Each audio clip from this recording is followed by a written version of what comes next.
رسول اللہ صلی اللہ علیہ وسلم نے فرمایا، تم کسی کی کمزوری کی تلاش میں نہ رہا کرو اور جاسوسوں کی طرح کسی کے عیب معلوم کرنے کی کوشش بھی نہ کیا کرو۔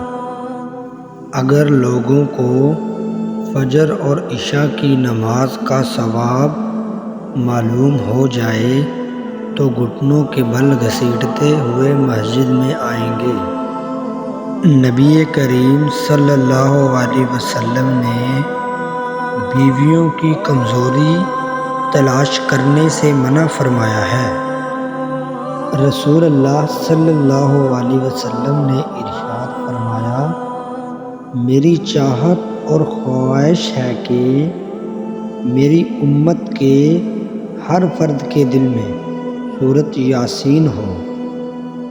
صبح کا آغاز صدقے سے کیا کرو، کیونکہ مصیبت صدقے سے آگے قدم نہیں بڑھاتی۔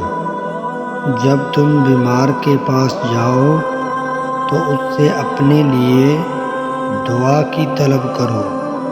بیمار کی دعا ایسے ہے جیسے ملائکہ کی دعا۔ میں تمہیں اس آدمی کی پہچان بتاتا ہوں جس پر جہنم کی آگ حرام ہے، اور آگ پر حرام ہے وہ آدمی جو نرم مزاج، نرم طبیعت ہو اور نرمی سے بات کرنے والا ہو۔ ہر چیز تقدیر سے ہے، یہاں تک کہ عاجز ہونا، ہوشیار ہونا بھی تقدیر میں ہے۔ مسلمان کا اپنے اہل خانہ پر خرچ کرنا بھی صدقہ ہے۔ دنیا مومن کے لیے قید خانہ ہے اور کافر کے لیے جنت ہے۔ باپ سے منہ نہ پھیرو، جس نے اپنے باپ سے منہ پھیرا اس نے کفر کیا۔